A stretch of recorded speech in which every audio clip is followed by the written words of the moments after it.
So far, using my boyfriend's alarm clock in order to time my videos has been working fairly well. Let's hope it continues to do so. Anyway, we were in the middle of an attack. Let's hit with those 7 damages.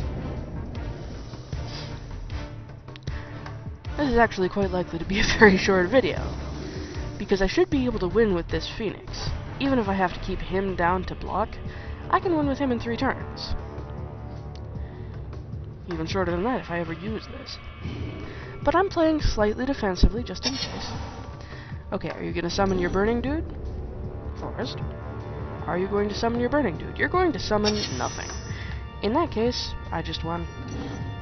So let's go all out when we do this.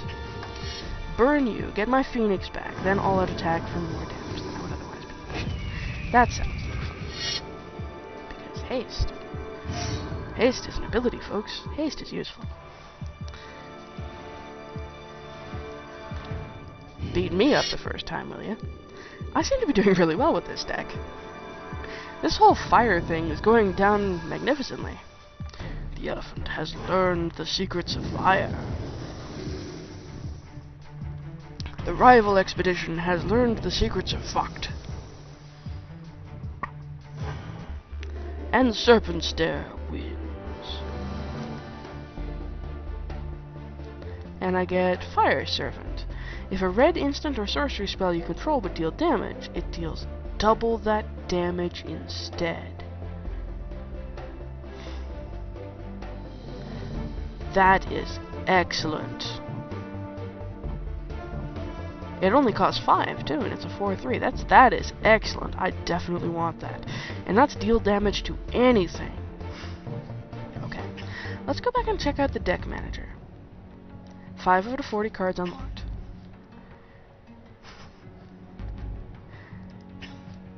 And it's gonna auto-adjust my land. 40% of the deck. Auto-adjust land, yep. It's giving me... It's automatically adding more lands. Okay, now. Is there anything I want to remove from this? Maybe one of my Torch Fiends? Torch Fiends are useful. Kiln Fiend hasn't actually come up yet. Searing Spear is useful. These guys are useful, although I may not actually need 4 of them. Chandra's Phoenixes are basically the most important. The Phoenixes, I think, are the most important creatures in this deck. Flames of the Firebrand is useful when it's applicable. Chandra's outrate is much better, but it's more expensive. Magma Phoenix. That's the newest one. Fire Servant. Blood Pyre Elemental. I might want to get rid of one of those. They haven't really been that useful to me. Now this deals 6 total damage for 5 mana. Could be good against effect creatures. And then of course there's Loud Axe, which tends not to be particularly effective. I definitely want to keep the Skargan Firebird. And Inferno, which we haven't used yet. Okay. So, shall we cull some of our... Let's get rid of 1 Lava Axe. And 1 Blood Pyre Elemental. The 4 damage to target creature could be a very useful ability, but my other burn spells do that better. I mean, Chandra's Outrage is a much better burn spell. And Blood Pyre Elemental, therefore, isn't very effective as a burn spell, and isn't very effective as a creature. It just does 2 things kind of half-assed, and it's pretty expensive. Which is why I think I might actually remove both of them. Yep, not needed. Auto-adjust land. 26. Alright, the more concentrated your deck is with things that serve you the best, the better your general performance will be. Also, getting some of the higher cost things out of my deck should also make my deck faster, so that I'm more likely to be able to get things off quickly, because I'm more likely to have low-cost solutions in my hand.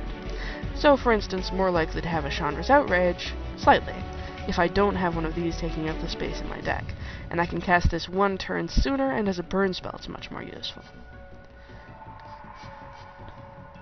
Even though I can only use it if there's a creature on the field. I can only use this as a burn spell if there's a creature on the field, anyway. Save and quit. And then I have to navigate all the way back to the campaign, again, of course. And I have to be told that Zendikar is deadly.